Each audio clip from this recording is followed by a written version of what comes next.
As a doctor, also, there's something I hate: medicine and money. I feel like medicine and money should never come together. Why not? I don't know. Medicine just feels like it's for humanity, and I wish healthcare can be free. I wish everybody can have good access to healthcare. As a doctor, that is your passion. Of course, money is important, but sometimes I say I wish I can go back to, centuries ago where I treated you and gave me 6 eggs, or I treated you and you fixed my car. We bartered.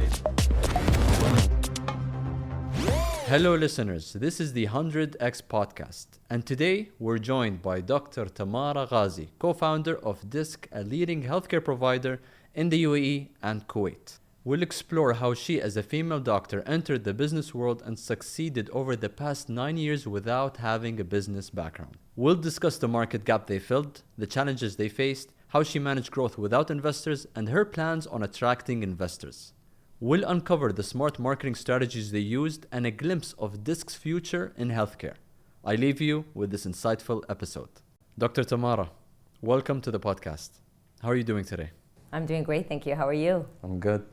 Thank you for coming. I want to ask you, Doctor, what's the inspiration behind DISC? What's the backstory? People have different stories when they start a business. What's yours? So I always had this dream of having my own clinic, mainly because I saw a lack in the market, both in practicing in the UAE and when I practiced in the US.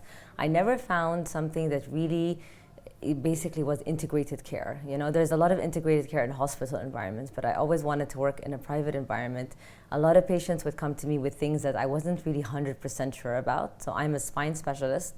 I would see patients with knee pain, shoulder pain, hip pain, and I felt like I could maybe refer to one of my colleagues. I'm really a team player. I really believe in the power of community. I always believe that many minds is better than one mind, especially when it comes to medicine. So I always wanted to have an integrated setting where different practitioners work together under one roof, what we call a one-stop shop for the patient. So that's where this came about. Well, Doctor, just for the viewers, just tell us a bit about the services you provide so we know exactly when patients come, what are they looking for, what's happening, what are they getting treated for? So I like to think of us as pain management. So we do any kind of musculoskeletal pain. So not your heart pain or your lung pain, but any kind of musculoskeletal condition. So we think of ourselves as alternative medicine, but I really believe that this is the future of medicine. It's real preventative medicine. And my philosophy is it's so much easier to work with healthy people than to work with people that are very sick because they already have better habits. And I really believe sickness comes from bad habits. So the services we provide are chiropractic care, which is one of the fastest growing professions actually in the alternative medicine field in the UAE. We also do physiotherapy, we do osteopathy, we do kinesiology, we do sports medicine, we do family medicine, and we have medical doctors also that specialize in the sports medicine field. So there's so many different things also under the scope. Some physiotherapists specialize in post-operative care. Some physiotherapists like to specialize in geriatric care. Some physiotherapists and chiropractors in pediatrics. So we see a lot of children also. So everything related to the body. And people ask me, who's your patient? Well, anyone moving or walk, anyone with a spine and bones. So almost every person is our patient.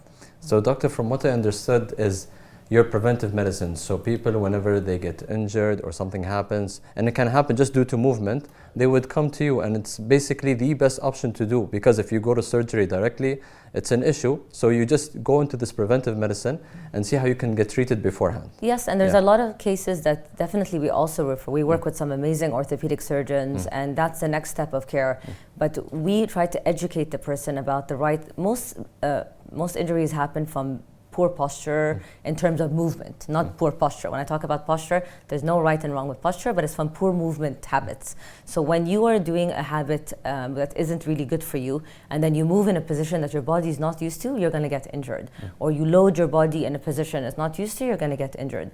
So surgeries are important. It's great that we have them to when we have structural damage and change that we can't fix with rehabilitation. But it's so important for the average person. And for me, something that also drives me crazy is the medication. It's great that we have medicine. We're so lucky we can get rid of pain right away, but why bandage the pain, then fix the root cause so you don't have this pain coming again and again. So we educate people on how to get rid of this pain. We treat them manually and we treat them through movement. So we don't really use machines at the clinic. We're really about movement therapy, manual therapy, and really creating a change in the human body. Doctor, what motivated you to start this business in the very beginning? Because honestly, it's a lot of specific treatments, and I'm sure you guys are helping many patients. But what motivated you to start this? So I was actually born and raised in Abu Dhabi. I'm an Abu Dhabi girl by heart. I grew up seeing even my family, my parents, a lot of them have musculoskeletal pain, and they love taking medicine, you know, Brufen and Voltaren, and it's not really great for your stomach. And my uncle, God bless his soul, was a rheumatologist here, and he always used to tell me, don't work with sick people, work with healthy people. And I remember when I was younger, I really wanted to do medicine, and I wanted to go to medical school. It was my dream is to help people. I love human connection. Generally, I think I'm quite good with people, and I love to listen. And even as a doctor, I think the most important skill is listening, because you learn so much about your patient. And really, as a patient, I always tell them, you have the answer, not me. But it's about us finding it out together. When I grew up and I saw the way the mainstream medicine worked, I really believed that I wanted to do something different. How can I make an impact in people's lives that wasn't, it's amazing what we have in terms of medicine, but there must be so many other forms of wellness. And that was my dream and my passion. So that's where this came about, is thinking about the future of medical care. And it really used to drive me crazy when somebody would just live with their pain, or they just accept their diagnosis. This is who I am. Whether it's an injury or whether it's I'm diabetic. There's so many things that you can do to prevent having a condition. It's all in your hands. You have to change your lifestyle, you have to change your habits, you have to change your sleep, your food. This is real wellness, and this is my biggest passion. So you understood that, doctor, from a technical perspective, and this is what you also specialized in as well, and you have very good qualifications when it comes to this type of treatment. But how do you translate this into business? Because right now when we go into a new venture, it's a new challenge and it's an obstacle. What kind of obstacles did you face while starting this? Well, I think the first thing you have to have is passion. That's one thing I knew. Like I worked for 4 years before I opened my business. I always knew I wanted to do my own thing because I had a vision, not because I wanted to be a business. I never thought of it in that way, just because I had a vision of what I wanted in the community. I wanted something for the community. And that definitely evolved over time as we grew, because when you're smaller, it's so much easier to be more of a community center. DISC was, people used to call it, still it looks like home, even the way we designed it. It's medicine and pain. The pain is an emotion. And I love talking about pain. Pain is an emotion that we're not taught to recognize. You know, you have sadness, you have happiness. People don't understand pain. They're not taught to, that pain is a good thing. Pain is your body speaking to you, so how do you change pain? So I had a passion for people's pain and changing pain. And from already building a client base and knowing I'm providing a service, but I always felt there's a lack. In all the clinics that I worked in, I always used to leave feeling, I need to give more. I need to give more. And that's something medical. Why did you feel there was a lack? Because I couldn't do enough. It was very much volume. You had to see so many patients, you know, and medicine is connection.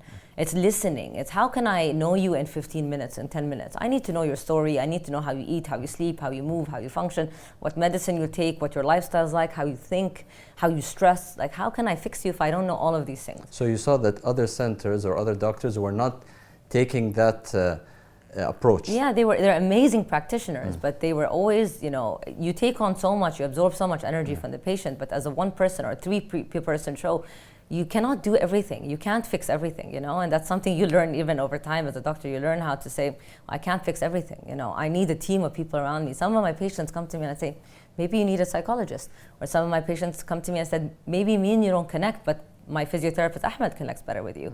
Or, you know, your case is much more complicated. Maybe you need to see my physiotherapist Nermeen. So it's really also about energy. It's about connection. I saw a lack in the market, but I also had a very strong passion and drive. And I was very young when I opened DISC, and people always ask me, how did you do it? How did you take that risk? Well, if no risk, no reward, right? So I really wanted to take the plunge, and I had a vision, I had a belief, and then I met my business partner who was my patient, and he really supported me. As a doctor, there's something I always knew is that I can't do it all on my own, because I love my patients and I love my job, and if I were to take away, I've seen people in my previous practices burn out because they had to do the back end.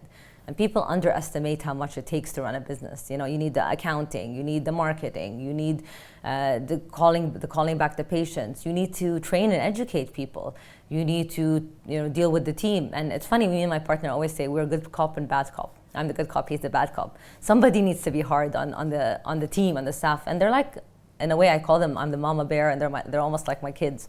They're not my kids, they're my colleagues. But we joke about it in the hierarchy of work. But at the end of the day, you know, we all have a passion of creating a better environment for our patients, but at the same time, you need structure. And you don't know this when you're opening a business. In the beginning you think, oh, we're like a little family, we're like a little team, but no, you need structure, and people get bored. People want growth. So how do you create all of these verticals for people to grow? How do you train? How do you, inspire? Did you feel like your business partner brought that structure into He definitely brought that structure, and that's something I didn't know about, because they don't teach you these things in medical school. They teach you how to be a great practitioner, they teach you how to be a great doctor, but imagine, the worst part of medicine, and all us doctors have the same feeling, is the documentation. We hate it. We want to give the patient 100%, but you have to write all the legal part. You have to do the notes, you have to do all of this. It takes so much time. So we also developed our own medtech company to help basically take a lot of load off the doctor. So it's an EMR system with other things, but we developed it to just make it easier. So even as a doctor, you can do the notes to the best of your ability, but it didn't take away so much from the patient time. So there's so much that goes into running a business. It's not, I wish I could just see a patient, treat them, make them feel great, yay, everything's great, yalla, bye. No, it's really not like that. There's so much more that goes into that. And as a doctor also, there's something I hate: medicine and money. I hate those two I feel like medicine and money should never come together. Why not? I don't know, medicine just feels like it's for humanity, and I wish healthcare can be free. I wish everybody can have good access to healthcare. As a doctor, that is your passion. You want everybody, of course, money is important, but sometimes I say, I wish I can go back to, centuries ago, where I treated you and gave me 6 eggs, or I treated you and you fixed my car. We bartered. Trading, because I want you to value.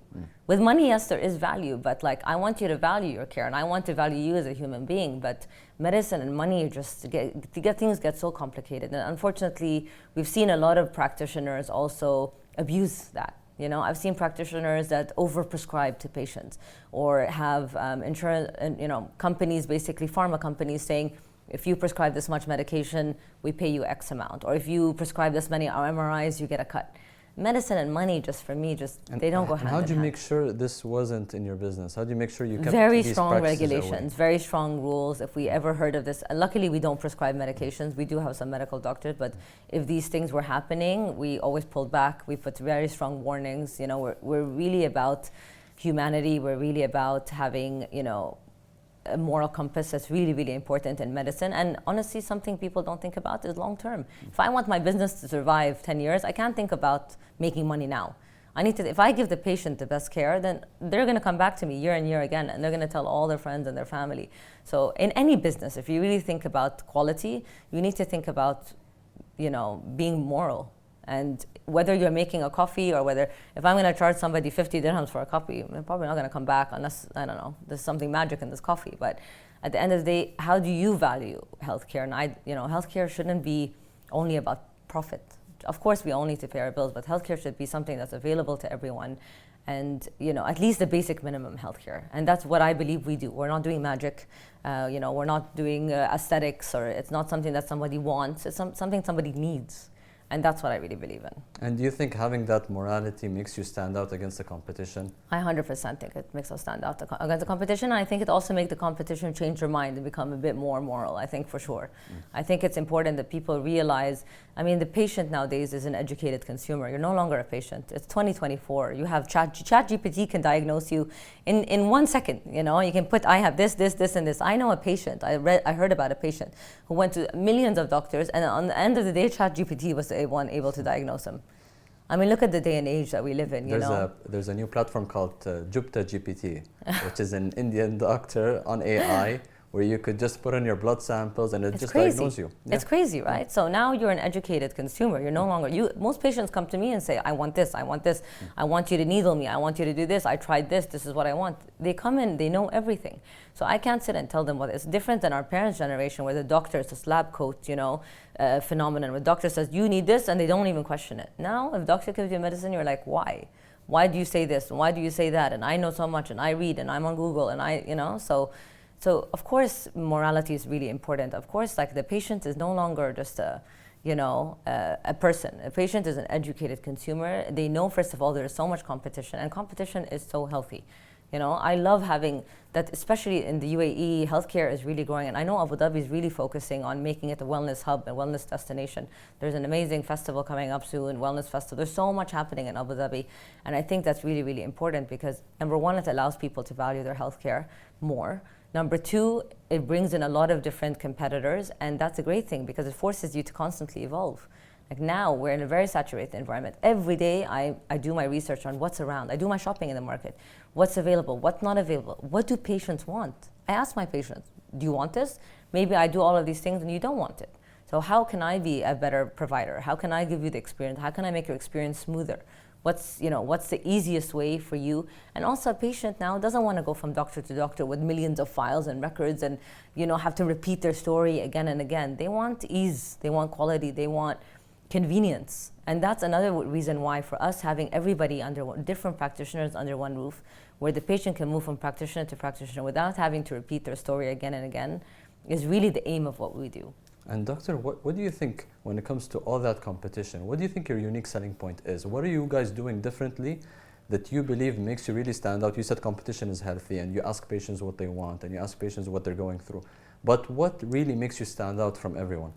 I think it's the quality of care. I think it's, we try not to compromise. Of course, sometimes it's tough when you're seeing a lot of patients, a volume of patients. Something that in Abu Dhabi I was very, very strict about. In Dubai, we take a lot of insurance companies, for example. In Abu Dhabi, we're not there yet. So in Abu Dhabi, I always tell my practitioners, you have more time, value the patient as much as they value you. It's still a newer business. Whereas in Dubai, it is very fast-paced and it is very difficult. And we're very lucky to have this volume of patients. But really, it's valuing the patient. And if a patient isn't happy, I tell, please tell me that you're not happy. How can we be better? Maybe you're not happy with the practitioner. Let me give you another on us, let us know what makes you happy. How can we make you happy so we can grow also? So listening to the patient is really important and knowing what's in the market, like if this provider is providing something and it's good, instead of me saying, I don't want to learn from that provider, how can I learn to be better? And how can I optimize my treatment plan? Some people, they like to come in, they have the time, they have the luxury. Some other people, they want to come in quickly, get fixed and leave, So I need to understand, what do the patient want? Can I give them different aspects of care to understand how I can make them happy? And how can I also provide convenience? People want convenience also. They don't want to be spending hundreds of thousands on their healthcare when they can use their insurance, for example. So we try to create every aspect of convenience and quality. And I think if you give that to the patient, you hit bullet point. Dr. Tamara, let's go back to the beginning. When you first started the business, what were the risks going through your mind versus now? It's so funny. I don't think I even thought about these things as much as I do now. Maybe because we were a smaller team, and maybe because I just really believed so much in what we did. There was we opened in Dubai initially. As much as I wanted to come to Abu Dhabi, I felt, the market there was a little bit more developed. And I met my partner I got a job opportunity there, so I took the job opportunity there. It was a very well-known clinic. So I thought, let me see if I like, the market, I understand the market. I was coming from California, so it's very different. I always knew I wanted to be here, but I just wasn't sure. And it was absolutely amazing. Practicing here was amazing. People were so open, they were so receptive, they were so hungry for more, right? There wasn't so much in the market. My patients were coming from Abu Dhabi, from Ajman, from Sharjah. And I felt so lucky that people were coming all the way to get therapy, So studying the market and understanding, I just really believed that there was a need. So we were a small team. We were only 8 people when we started versus now we're close to 100 people between 4 clinics. So I don't think I thought about it as much as I think now. But of course you think about, we took a lot of personal and family loans and investment. And I kept thinking, I can't fail. So what are the ways to constantly, obviously make money at the end of the day? You're still a business, you need to pay your bills. I need to make sure all my employees are paid. I need to make sure our health insurance are paid. I need to make sure we pay our rent. And I never really factored in these things before. So we used to sit, me and my partner, and create plans. So these are the plans. This is what our costs are. These are things that you don't think about in the beginning, but this is what we need every month. These are the number of patients we need every month to pay our overhead, to pay our costs. So these are the simple risks in the beginning. But then there's a lot of things you don't really think about, there's inspections from the health authority that you need to pay for. There's always hidden fees. And so I think I would always go back to anybody looking at starting a business and saying, whatever you think you need, it's always so much more. Doctor, you mentioned that there were lots of initiatives that are coming from Abu Dhabi. How are those initiatives helping you in the business? So I think the most important initiative I'd say that I have to highlight is, for example, Abu Dhabi Tourism Office. They are always trying to support us in wellness events, or last week I was on a call with them. They're trying to bring in more people to Abu Dhabi in terms of wellness retreats. So they're really trying to highlight the local providers. They're trying to showcase everything that Abu Dhabi currently has to offer, and they're also creating bridges between the different providers. Because I may not know, I don't have the time to go out and really explore the community so much. So we're having a lot of initiative from mainly Abu Dhabi Tourism Office, and that's been, we haven't been here long enough, I'd say. And that's the biggest thing I think about. So I think there's a lot of plans to have wellness festivals, to have community events. Where we are on the Corniche, I know there was an amazing health and wellness event in the park right under us. So they ran that through Ramadan, they ran that through the 30-30 challenge. So there's always something happening where they're trying to highlight the wellness people in the community. And doctor, for the business model, let's talk about this business model. How does it work? I know you have a lot of treatment providers, you work with different suppliers as well. How does that work when it comes to treating your patients? I want to understand exactly the business behind it. So in terms of how we generate revenue? Yes.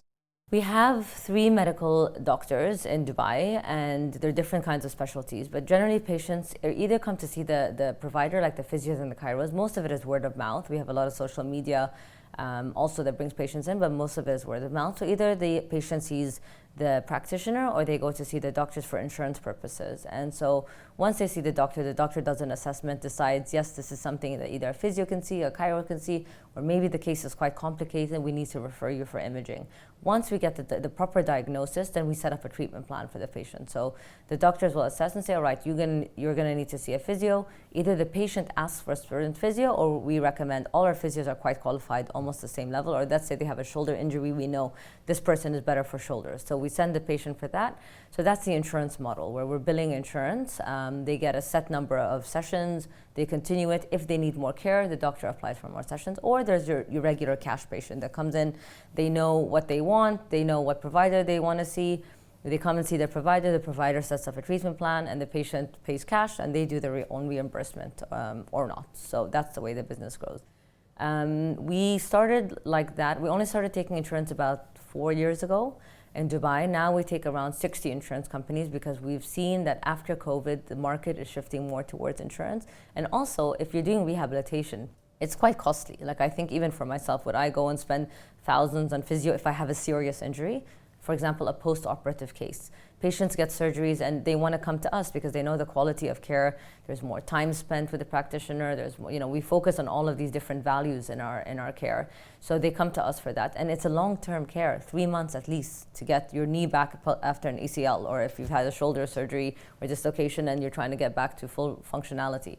So we decided that the insurance route was the best route to go. So we put in the bills to insurance, and then after 45 days they pay. So that's the way we run our business. But now we're really looking at also adding more services, mainly because we feel after 9 years of practice that we need to evolve even more. The market is changing, so we need to evolve with the market. People want also more wellness services.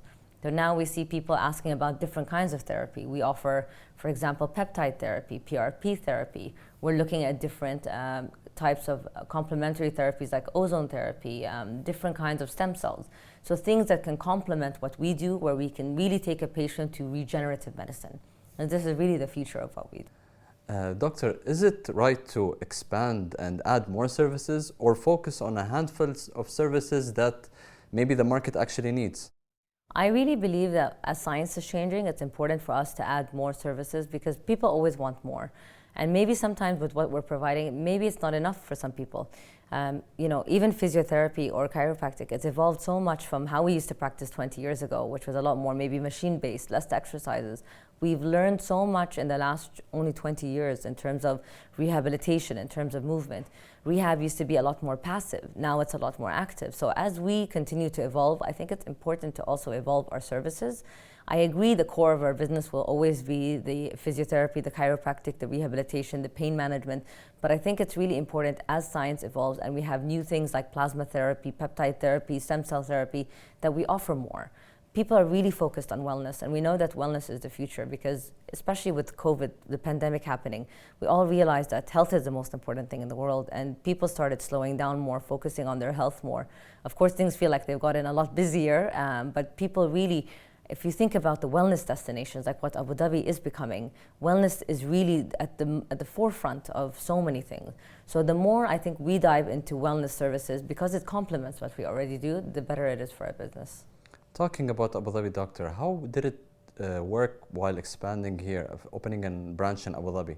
What were the challenges when it came to that? We have some of the best hospitals in the world. We know that in Abu Dhabi, that outshine almost everything in the country. We have Cleveland Hospital, we have Health Point Hospital, you have the Sheikh Khalifa Hospital. You have some of the best hospitals, some of the best practitioners in the world.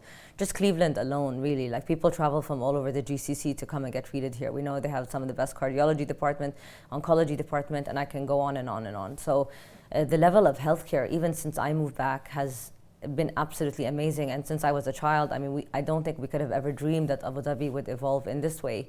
But there wasn't so much in terms of what we did, in terms of the preventative and the alternative medicine. So it just felt like the right time to come to Abu Dhabi. We were looking at coming before COVID, but COVID hit, it just slowed everything down. The obstacles weren't so hard because we have such high level of, like in terms of our med tech company, it was so easy to open that, and we have such high levels of quality. And when you have the quality, you have the med tech, opening Abu Dhabi was so much easier. And the most important thing for us, and the final thing that really was the right time, was the location.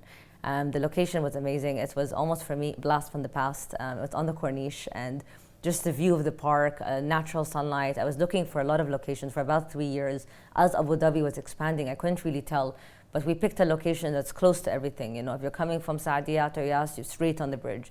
You're living in Old Abu Dhabi, live in Batin, it's 10 minutes away. So it's quite a central location. Parking is important. As the city grows and expands and sprawls in different ways, we kind of wanted to be, in a way, at the center.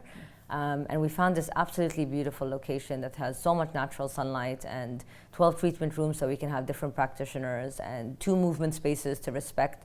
The women want their own space, and we have a mixed and a beautiful terrace because we wanted to make it a place for community. We wanted to invite different practitioners in terms of yoga and movement, and we've done a lot of different wellness initiatives just to bring people to explore their body, to think, if I can make a difference and impact on one person a day, to think about things differently, for me, that's, I'm winning at life, so. And Doctor, you mentioned the Abu Dhabi business landscape really evolved through the years. A lot of things changed. What do you think you're benefiting today in terms of resources, in terms of what can benefit your business in Abu Dhabi? So for example, I think a lot of big companies are now even focusing on corporate wellness. That's something that we can add value to, or they have offsite. So they do a lot of events for their teams, which I know in my father's day in his company, they never had anything like that. They never had a wellness day, So corporate wellness became a very important agenda when it comes to... Very important thing, because companies are really, putting an emphasis on their employees. They want longevity in their employees. Are you seeing a growth in corporate We're seeing a growth in corporate contacts, and we're also seeing, they even have a wellness week where all companies focus on wellness. They bring in different initiatives. I've done some, I love doing, posture evaluations in companies, giving lectures on how to work most efficiently. Because of course, you not burn out, but your mental burn throughout the day. There's only so much you can focus. So how you take away from screen time? What happens? We go away from the screen and we're scrolling on our phone. No, I'd like to introduce initiatives into the office where people can play and have fun in a way for 10 minutes, so they give yourself a mental break to go back to their work. So it improves focus. It improves, do you really want an employee to take time off because they have back pain? So how do we improve movement in the workplace so the employee feels better, so they're not complaining of back pain? So these are initiatives that we do. We've also brought in different screening providers together. Again, we really like to think of ourselves as a community hub. So we have great connections to different hospitals. We've organized a wellness day for one company where we had an eye care provider, we had a nutritionist, we had a breast cancer screening, for example. We had so many different initiatives, and the people can go around and try different things. So you partnered with these providers? We partner with these different for providers. That specific day or week? Exactly, to create a program for people. So we can also do that. So I think what's happening now is because of this big focus on wellness, you know, in COVID was also amazing. People were working from home, so we did a lot of online workshops to teach people activation, you know, what's right and what's wrong, how to get yourself, when you're in pain, what to do at home or in the office. So these are things that I think companies are focusing on that are a big benefit to us. And Doctor, you mentioned that you do a lot of these different events which also help in marketing. And you mentioned a lot of your patients already come from referrals. Yeah. What is the second source when it comes to after referrals, when it comes to your marketing? Well, I mean, social media is amazing, right? The power of social media is, nobody can argue with that nowadays. You know, we also mindlessly scroll, and even how we post is different. I realize now people, if you look at the real statistics of social media, people spend 10 seconds max before if you spend an hour making a video and, you know, the video is so long, but I've learned to put the most important content at the beginning to capture my audience. You know, I want to educate at the end of the day. So you built a personal brand on social media? We built a personal brand on social media. Even, you know, you can see the alignment between Disc UAE and Disc Kuwait. It's important that we have, our culture is really important, our brand is really important. I want someone to walk into any Disc and say, oh, I'm a Disc, I feel comfortable, I feel safe. That's really important. Even the coloring that we use are earthy colors in the clinic. And hopefully when you visit one day, you'll see that the clinic looks like home. It doesn't look like a clinic, because pain is, again, emotion. And if you want to play on people's emotion, that's something that's really important. So social media has been a very, very powerful tool for education and to show people, you know, even I remember back in the day when we first started, all my patients were athletes or people I worked out with. So, you know, I'd see some, let's say my mom's friend, and she'd say, oh, I saw your Instagram, but all these young, good-looking people are there, so this is not for me. I said, no. Then I started posting my parents. I started posting, you know, older, to show them that, no, care is for everyone. You know, you shouldn't be scared from care. You shouldn't feel, I can't see this doctor because it's for this kind. There's no kind of person. We're all the same human. You know, whether you're young or old or fit or not fit, or, you know, no matter what phase of life you're in, we have the same body structure. So healthcare is for everyone. So I realized the power of social media and how I transformed my brand and what the message, you know, it's really important to know what's the message that are trying to deliver. And then I started thinking about what are my values, what is my mission, how do I bring this across through social media. So yes, referrals were really important, but educating, connecting, creating those kind of activities and awareness, this is the most important thing. And you mentioned that social media has been a big factor when it comes to driving sales, driving revenue, driving new patients. But we know social media is very noisy. You said people spend a lot of time mindlessly scrolling. And there's a lot of other clinics competing in that specific space. Yeah. How do you differentiate yourself and how do you capture that attention when it comes to people across social media? It's probably very difficult. So I think it's also knowing what patients want, you know, like it's funny, I'm not on TikTok or what we call the Gen Z social media platforms, which I think are amazing, but I just don't have the time, honestly. And even my Instagram, I have it on an hour max a day. And it's amazing how quickly that hour goes, you know, but it's funny, like for chiropractic, people love cracks. But for me, I mean, there's so many people cracking, but I want to explain, what is this cracking? You know, people are addicted to the sound, but it's also important for me to educate my patient. You know what this is? This is actually nitrogen gas being released from your body. It's just movement in the joints. Nothing magic, nothing special. And it's loud because a lot of people, you know, wear a microphone, let's say. So you need to understand reality versus social media, you know, expectation versus social media. So that's something that we really try to, the way we differentiate ourselves is by education. The more we educate the consumer, the more the consumer understands, oh, well, this is what I want. This is what I want to see. This is what I want to look for when I'm looking for a provider. So I think that's what's really important. And doctor, there's a big misconception that physiotherapy is not important. I don't need to pay money for physiotherapy. I can do all these exercises at home. What do you think? So physiotherapy is a lot more than just exercises, first of all. Amazing if you're fit, but a physiotherapist should always build on your fitness. And I'll tell you that some of the best athletes in the world still do physiotherapy because it's also a form of recovery. So there's so many different types of physiotherapy. There's active physiotherapy, there's passive physiotherapy. We use a lot of manual work, so massages, needling, cupping, touching, hands moving, you know. So that kind of physiotherapy you can never get at home. And then also, even me, you know, as much as I know, I love going to classes and learning because we're always learning. And also as a patient, there's different stages in your life where you evolve. You know, sometimes I go through phases where I want to lift heavy. Sometimes I go through phases where I just want to stretch. Sometimes I go through, it depends what your body needs. Your body talks to you and you need to listen. So I don't think as a physiotherapy as think of as physiotherapy as your friend, somebody who's always pushing you to be better. And that's how I think of it. Even if you don't have pain, it's great to check in once every 2-3 months for prevention. It's like your car. Are you going to wait till the engine breaks down, or are you going to go every 6 months and make sure that everything is maintained so that it doesn't break down? That's how I think of physiotherapy. And Doctor, starting this business and all the challenges and obstacles you mentioned, I'm sure you probably got some good advice, probably from a friend, probably from another person in the business space. What is that advice, and how did it help you in your journey? I think the best advice I've ever gotten is a book, actually, from a friend. It's called The Psychology of Money. And I think the most powerful thing I took from that book is managing your money is managing your emotions. Because I think on any business journey, you're going to have your ups and downs. You'll have obstacles. I mean, we were on a high for so many years, and then COVID hit, and it just, people couldn't come in. So how did we change? How, we had to evolve, offer online services, do new things, restructure the company. So I think it's really important to manage your emotions if you think of a business as something long-term. And, sometimes we think things are so much worse than they really are. And more than anything, it's okay to ask for help. For so long, I thought I knew everything and I could do everything on my own. But the advice and the comfort and the support that my friends, my family offered me, and even hearing that a lot of friends of mine went through similar experiences and listening, how did they get out of it? And they said, okay, we worked hard for years, we looked at this, we looked at that, checked this option. Not only my friends, my patients now, sometimes my patients, they pick up on my energy. They're like, you're not okay today, what's going on? And I tell them, and they're like, I went through the same thing, I did this, I did that. And it's really amazing. Like, you feel like it's funny. I'm the doctor and I'm the one getting the advice. So it's so nice in that way. And in a way, I feel like we heal each other. So really listening to people around me in terms of managing your emotions, being patient. You're not going to get it right from day one all the time. You're going to learn what works for you and what doesn't. And with time, I think you're going to learn to cut out the things, to really trim the business.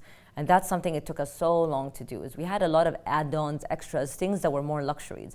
But when it comes to business, you don't need that much luxuries. You really need to trim the business to make it as lean as possible, to make it profitable. And so you don't have all the extra fluffs and whatnot.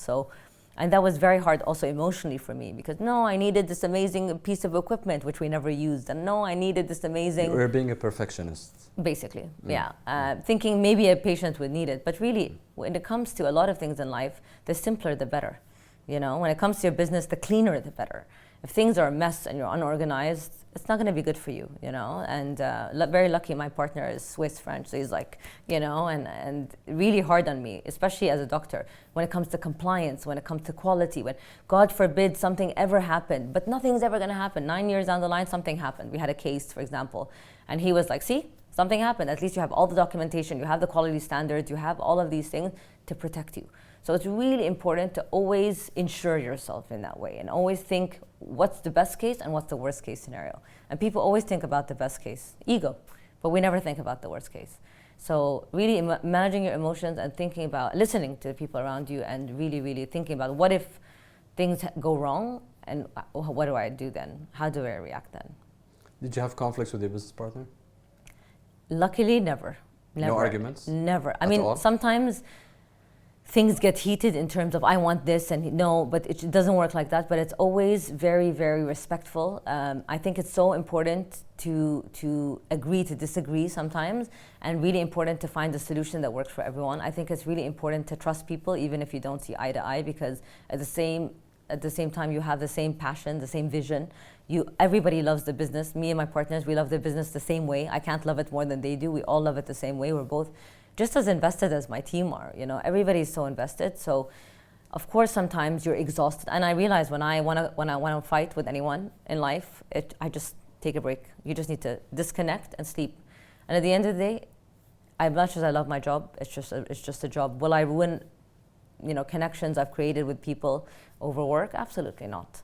It could be the end of me, because I really define myself as my career. My job is me. People know me by disc. I am disc. But at the same time, I wouldn't ever allow that to come at the compromise of the people I love. And these are the people that I see every day. And honestly, work is your home. I spend more time at work than I do at home. Most of us do. If you're working a 9 to 5 or an 8 to 5, you spend more time there than you do at home. So you have to have respect, you have to have integrity, you have to have honesty, you have to have trust. These things are really, really important. Dr. Tamara, as a woman, as a female doctor first, businesswoman second, how do you deal with that? Like, do you face any specific challenges when it comes to that? Because you're taking on two major roles, not just as a business owner, but also as a practitioner within your own business. What's difficulty here? What do people expect if they're going to go through that path? I'll tell you one thing. I never felt, some people ask me, have you ever felt discrimination as a woman? I have to say, God bless, the UAE, being born and raised here, never, women are above men. So here I can say we're so lucky, between the safety, between the encouragement. I never felt, oh, you're less, and my parents have never, ever, on the contrary, they've pushed me harder than my brother. They always, no, you have to perform better, you have to do more. So I really think that we're not in an environment of discrimination, never from the top down, from our leaders down. So as women, we've always been highlighted and put on a pedestal. So I've never felt that in our environment. But I really do believe as a person, you definitely have to give up something if you want to push for other things. Have I given up things? I don't think I've given up things in my personal life, but I've made choices because I know that if my business wants to succeed, I have to give it 100%. And I think I've come to realize after many years, I used to look at some of my friends they decided to be mothers, and that's a full-time job. And it's very hard as a woman to have it all. You can't have everything. Something's got to give. Either your health goes or your fitness goes or something goes. And we have to realize at the end of the day, we're all human. And there's only so much we can do. And I was speaking to a patient today, he's like, I sleep 4 hours a night and I'm great. And I said, you're gonna burn out. That's not sustainable. You're not a robot. You're a human. You need to sleep to recover. And if you don't sleep, you're going to sleep 4 hours a night. You think you're a Superman. I give you 3 years even. You can be on that adrenaline high and your body's going to crash. Something's going to go wrong. So take care of yourself. Learn the boundaries. It's really important to set boundaries. Because even now with work, as much I used to give 100%, now I have boundaries. After 7, 8 p.m., I try to put away my phone, try not to scroll, because I do that all day. I wake up early, I work out, I love my routine. I give 100% to my day, and at night, I need to give myself something. So it's really important to know your boundaries, and at the end of the day, you need to always assess your values. What are your values? What comes first for you? What comes second for you? What comes third for you?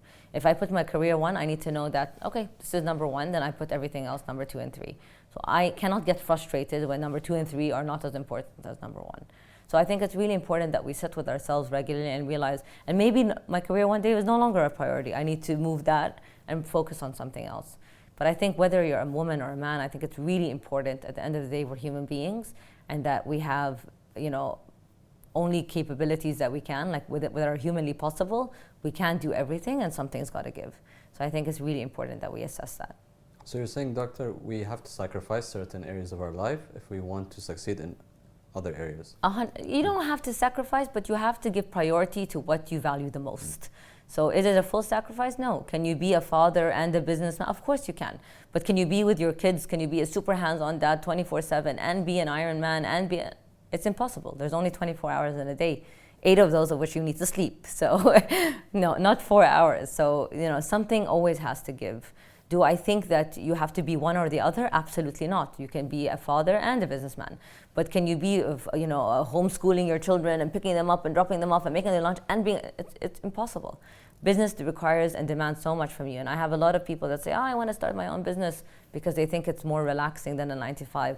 I dream of the days I used to have a 9 to 5. I used to leave and buy, I never used to think about anything else. Now I think about work 24/7, 365 days a year. I think about work. I can be skiing on top of a mountain and something will pop in my head. Or maybe I can improve my work I take an inspiration. But it always comes back to my business because I think about my team. I think about making sure that, they're surviving and thriving. So it's really important. And I think about my business as much. You can't really switch off completely. So you're working all the time. Eventually, maybe, yes, you can step back after so many years, but businesses have their ups and downs. And 2-3 years isn't enough. I think people go through cycles of 50, 60 years before they learn how do you evolve? Where is the market going? And in a day and age where things are super competitive, you always need to evolve. Whether it's in business or even in your personal life, I really believe in evolving as a human being. You can't always be the same person. You're not the same person today that you were a month ago. Same with your business. Your business is constantly evolving depending on the people that are there. So even, I get very attached to my staff, very, very attached. And some people, after a few years, they're ready to move on to a new position. That's also forced me to think, how can I create verticals for these people to grow? How can they grow with me? And the people that leave, I need to say, thank you so much for the time that you had here, and I appreciate your energy. And yeah, you want to go do something else. If I can manage to keep them, that's great. If not, then I need to let them go in that way. So it's also very emotionally hard as a business owner, because people come and go, and it's like so many breakups, and it's really, really difficult to go through these things. But you just need to learn to manage your emotions at the end of the day, and you need to really put your energy and time into the ones you value the most around you, and see how you can create growth patterns for them also, so that they stay with you and they have the same vision. Because maybe not everybody wants to start a business, but they love the business just as much as you do. And I have so many people around me that are in that boat. Doctor, I'll focus just on a point you just mentioned. The worst feeling a business owner can have is when they have an employee that's very dear to them and just leaves suddenly. How do you make sure you're prepared for that? I know you've established meaningful connections with the staff, you have grown your business with them, maybe some from the inception. How do you deal with that, loss? I try everything in my power, if I really value them and I see their value, to keep them to communicate. Communication is the most important thing. Listening. Asking an employee, what can work for you that also works for me and the business? Can we find a middle ground? If you can't communicate, there's no way. I used to shy away from these awkward difficult conversations, I have to say. I used to run away from them because I didn't want to have these conversations, but now I face them head on. I need to listen. What doesn't make you happy here? How can we improve our environment? Because it's a learning curve for both of us at the end of the day. How can we grow together? If there's no opportunity because they are moving or they have a different vision or they want to do their own thing, then I have to eventually accept it, and you have to let go, but learn that life is constantly evolving, And I learned the hard way that no matter what happens, the world is always moving, and you have to move with it. You can't just hold yourself back. And I don't want to hold back people also that want to grow and want to, maybe they have their own dream and vision. And it makes me very proud when I see people leave with their own dream and vision, and they've learned something and they've grown in their own way. But what we're also trying to do as DISC is create individuals that eventually, if they want to open a franchise of this, let's say so we have the know-how to give it to them, because that's real growth for us. Doctor, tell me more about the franchise part. So we haven't really explored the full franchise model now, mainly because we would like to join a bigger health group, because we want to provide more services. We're looking at growing. For me is everything. Like I will not stop till I've grown to my maximum potential. There's so much growth opportunities. I've looked at growing into more wellness services. I've looked at growing into more medical services and different kinds of medical services within our scope of practice. For example, something that isn't focused enough on in the Middle East is geriatric care for our parents and our grandparents. What happens to them when they're older? Is that needed in the Middle East? It's so needed here. It's so, and not thinking of an old people's home. I'm thinking of a daycare almost for older people, where they can go and have fun. Instead of sitting and watching TV all day, how can we extend people's life by bridging connection? Playing games, working out, drinking, eating, cooking, whatever. But, a lot of our families in our culture, our families live with us.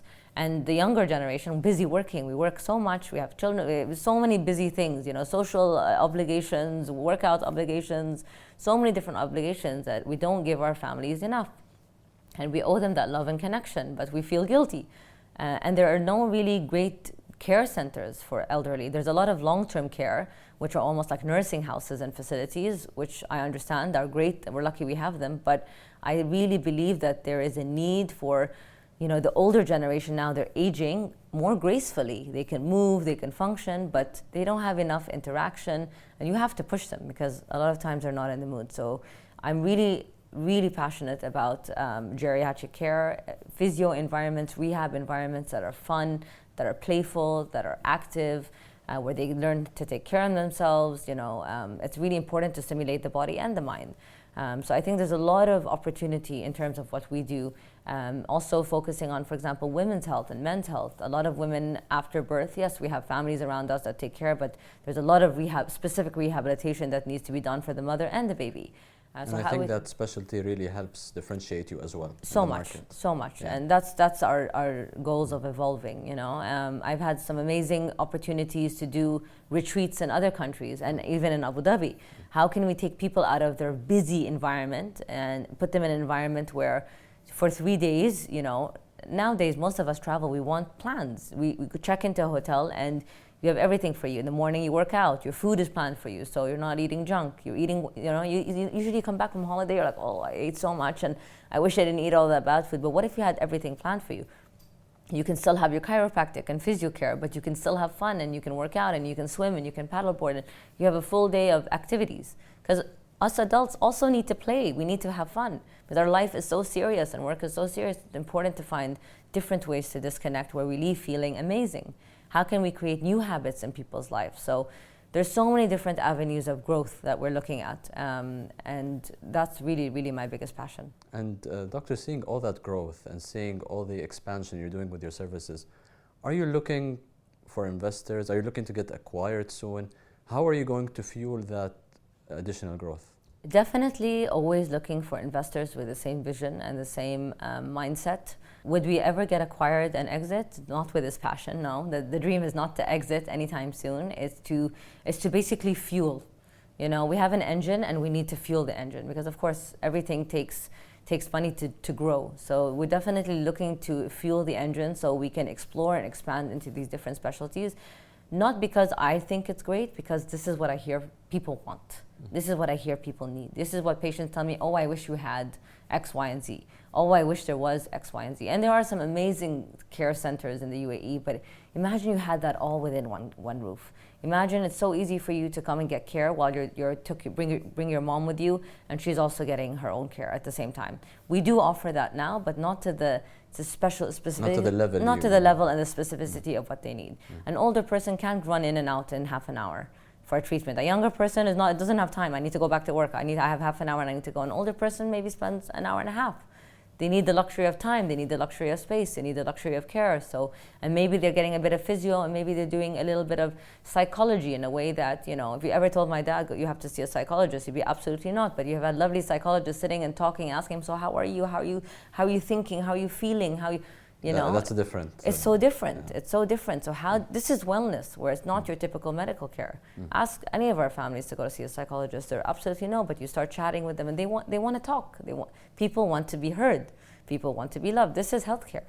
So how do we bridge into these different environments? And that's really something that I'm exploring. And Doctor, people entering into the healthcare business, they probably have misconceptions when it comes to starting that business. What advice would you give them? What misconceptions would you address? I would say definitely speak to people in the market. Some people may not be so open and friendly, but I'm always willing to speak to other clinics, other providers. I always ask my peers and my competitors, you know, how are you? How are you doing? Because also from outside, things always appear perfect and shiny, but you don't really know the problems people go through. Maybe they don't share, but a lot of people are willing to share their struggles or problems, because sometimes they find solutions in your ask and your advice. So I think it's really important to know what's out there, to know how things are done, what works, what doesn't work. From outside, a lot of people, you know, we've had some of our hardest times, which look like some of our best times, and some of our best times that look like some of our hardest times.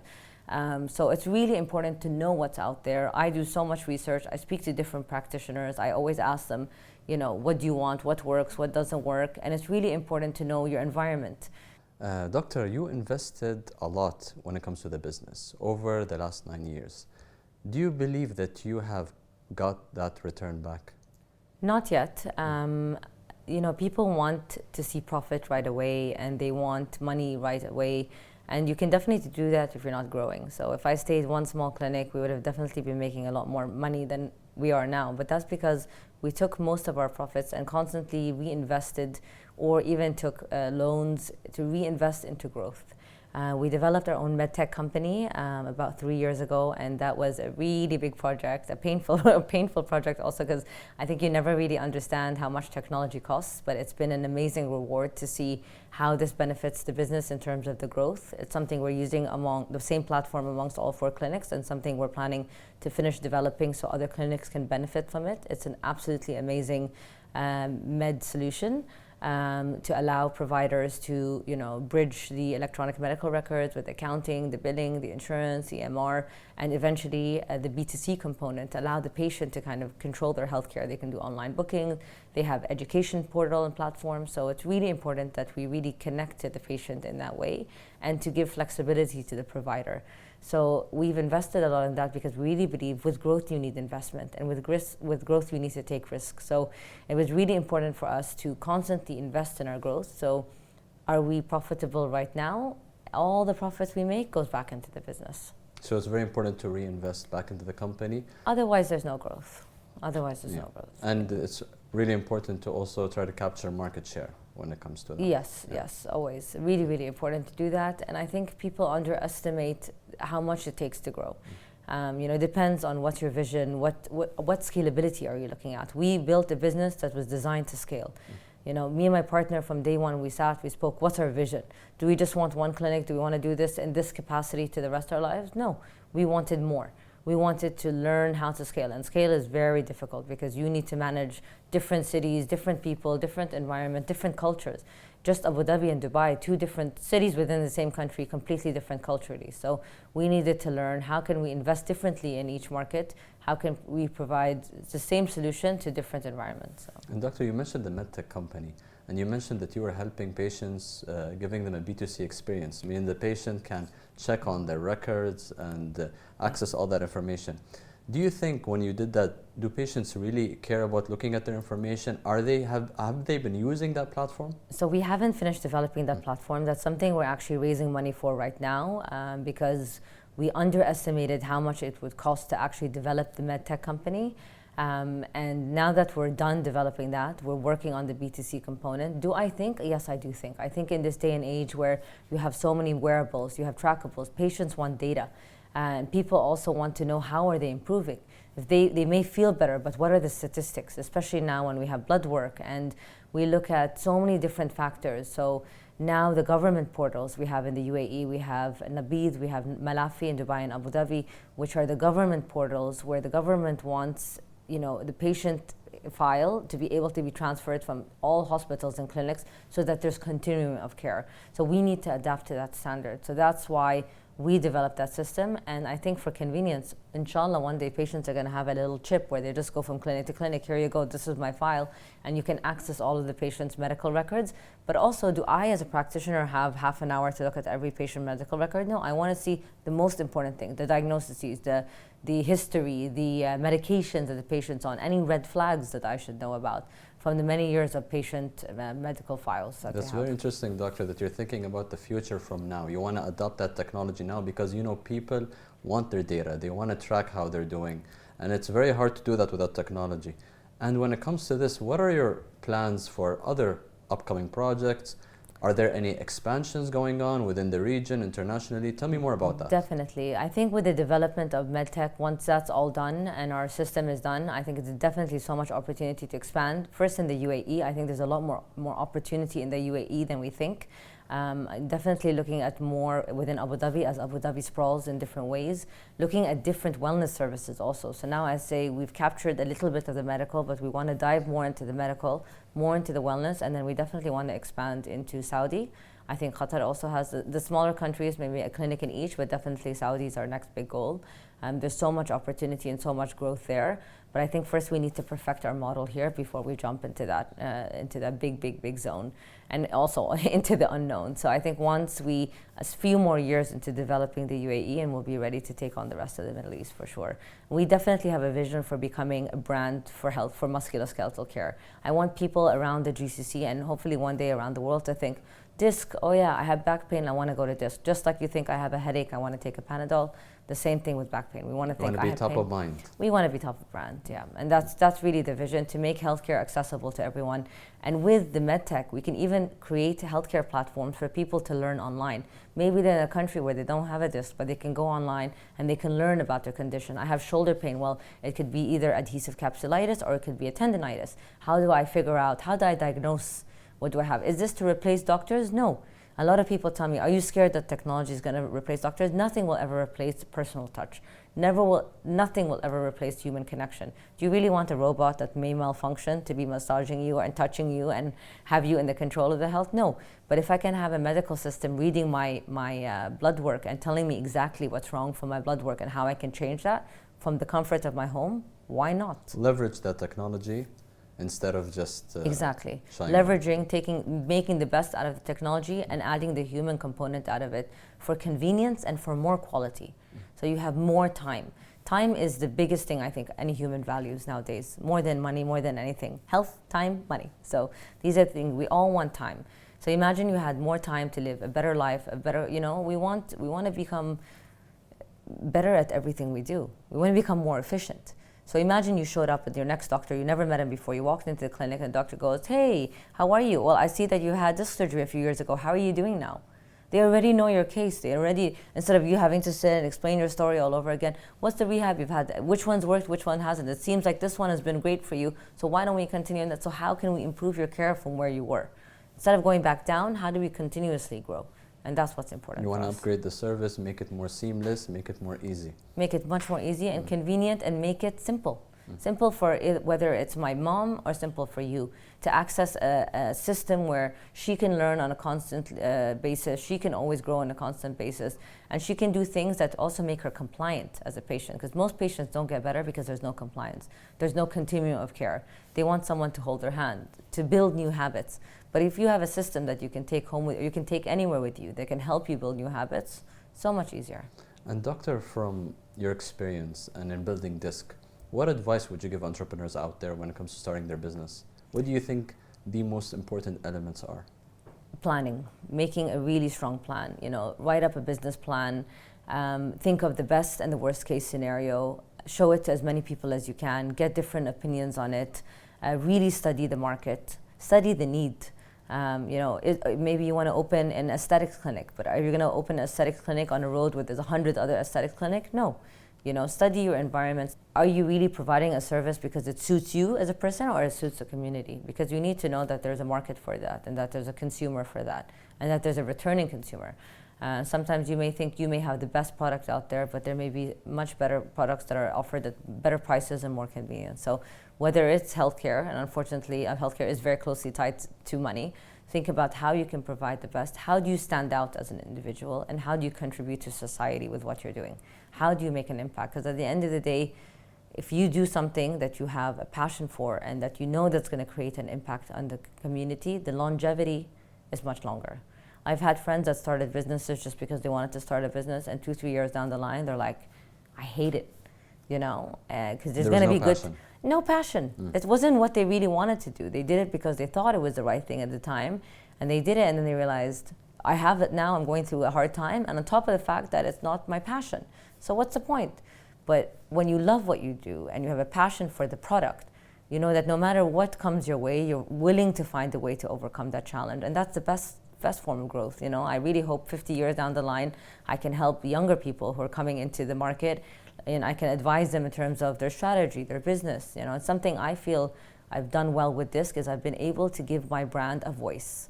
And I really hope to help. A lot of people in healthcare don't know how to really brand their product. They don't know how to describe their product to the community because they're too encapsulated by the health environment. But I love to give people a voice when it comes to their brand, because I think it's so special that you can change someone's life in some way. You're able to educate, you're able to make a difference, you're able to treat and inspire. So how can we do that? That's really the goal. So it's planning, passion, and identifying the right needs. 100%. Thank you so much, Dr. Tamara, for being here today and sharing all these valuable insights. My absolute pleasure. Thank you for having me. Thank you for watching us. Feel free to share your feedback and connect on our platforms. If you know someone with an inspiring story, email us at 100x.abudhabi@gmail.com. Stay tuned for more uplifting business tales.